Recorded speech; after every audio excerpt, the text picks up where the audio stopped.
say it time and time again, condensing units in a commercial application, when possible, should be put on a roof. Hey everyone, it's Travis Michael, back with another video from the job site. I'm working on a train unit back here. It's an old condensing unit from 1987. Actually, I've never seen one this type of style unit before. Must be that old that I just never came across them. Particular job site I'm at, I'm actually not working directly for the tenant. One of the things I actually do at work a lot, I do inspections for a landlord that owns a lot of commercial real estate. And basically what they'll have me do is they have me come out when a tenant's moving out or if they're renegotiating a lease.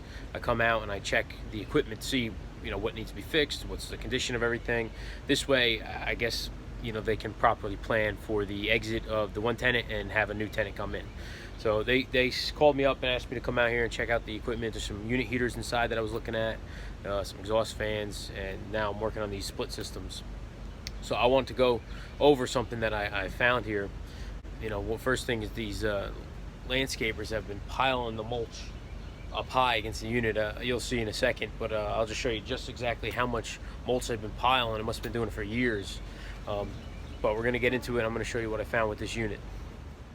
So I got 3 units over here. I came out to check them out. First thing I do is I just see which ones are running. I put my hand over them, see if they're blowing hot air. This one was running. It sounded like the compressor was running.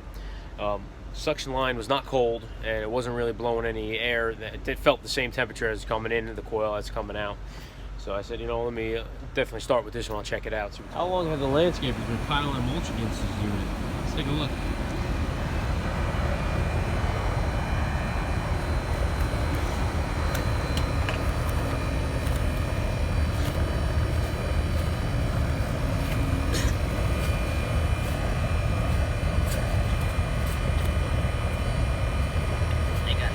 Buried in the liquid line, completely covered. As I said, I've never seen this style of train condenser unit before. So I come down here, I go, well, let me hook up my gauges, see if it's pumping first off, because like I said, it did sound like the compressor was running. And here you see there's no ports on the exterior of the unit. The liquid line is a couple inches underneath all that mulch. So I said, all right, well, let me get this side door off. There's got to be something in there that I can hook up to.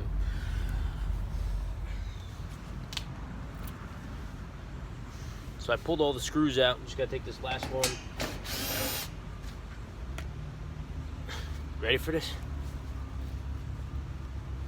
This has to be probably the worst coil I've ever seen in terms of just covered with everything you can think of. I mean, it looks like there's the mulch embedded in there. There's tons of pollen. And you can see in the bottom here, all that mulch has worked its way in. Here's my connections there. It's just completely covered. So as I said, my job's not really to come here and fix anything. My job's to figure out what needs to be fixed, what the issues are, and what's the proper solution to them. So I still need to dig into this a little more just to see what's exactly happening, if the compressor's pumping, because it may just be a situation where we just clean that condenser coil and we get this thing going. But I'm going to dig into it a little more to see what else we got going on here. My low side gauge is a little off. So it's probably about 10 psi higher. I got to just calibrate it. I haven't done it yet, but so I'm only running about a 15-pound suction right now. My liquid line pressure is about 150, but I'm guessing it's just because this coil is so dirty that I'm actually, any gas that is in there, I can't condense and it's just coming through and staying high. I got to take a look at the indoor coil, make sure that's not plugged, but they have been changing filters, so I assume we're probably in much better shape in there than we are out here. You can see this is one of the aluminum bristle style coils that train uses. I guess they still use this same coil. I'm surprised to see it actually in this older unit. But yeah, something like this we can't use condenser coil cleaner on. You got to use basically just water. They might have something they recommend for that style coil. They probably do have a cleaner if you need it, but honestly, this is pretty bad. We'll probably have to take the fan off, get in there, and just spray it from the outside, from the inside out.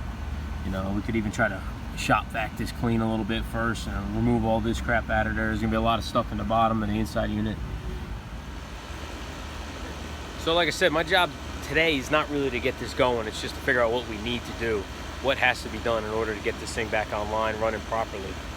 A system of this age, my customer may just say, why don't we just replace it? It's from 1987, we're gonna spend time fixing it and, you know, seeing it. Probably might have to do a leak check on it. You know, it's hard to tell right now because with the condition of the coil the condition of the indoor coil is questionable. Fortunately, it's a pancake coil, and the only really good way to get to it, it's in the ductwork, is to cut an access hole in the duct.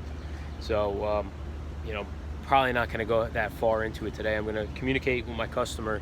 You know, as I said, they just like to know what needs to be done, what's the option. So we know the compressor runs, we know the condenser fan motor runs, the indoor unit, everything's okay in there as far as running. You know, it doesn't need any motors or compressors. But so, you know, we definitely got to clean the coils, got to do some maintenance, and potentially do a leak check. So, you know, who knows, my customer might just say, you know, at this point, we get a new tenant coming in, we want everything brand new. So I'm going to just relay all that information back to them, and that's going to be their decision. Now, I also got another unit here. This one must have been replaced. I'm guessing it was the same as that because I got a third unit back behind this bush. Back here, it's identical to that first unit that we were working on. It's a little smaller capacity size wise. So I'm guessing that this was replaced at some point. But you can see, look, you can see the lines buried in the mulch there. So definitely going to communicate that with my customer. Let's get this mulch taken care of, you know, get our units back out of the mulch. There should be condenser pads under there. My guess is that the landscapers just come every year and new mulch on top, new mulch on top. Can't even get to the service connections without removing all that mulch out of the way. See it sitting on the coil there. Took a look at this unit too. The exact same thing as that first one. The coil is just plugged. We got some work to do before this thing's gonna run properly. So I'm actually gonna leave these machines turned off.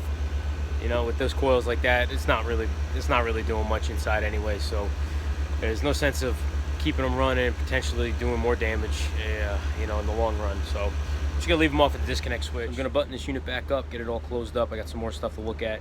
But if you're not currently a subscriber, please consider subscribing to my channel. Stay tuned. I'm going to do a follow-up video on what happens here if we decide to replace it or if we end up cleaning it. If you like the video, please give me a thumbs up, hit the notification bell so you don't miss a thing, and follow me on Twitter at _TravisMichael. That's all I got for you guys today. I'll see you in the next one.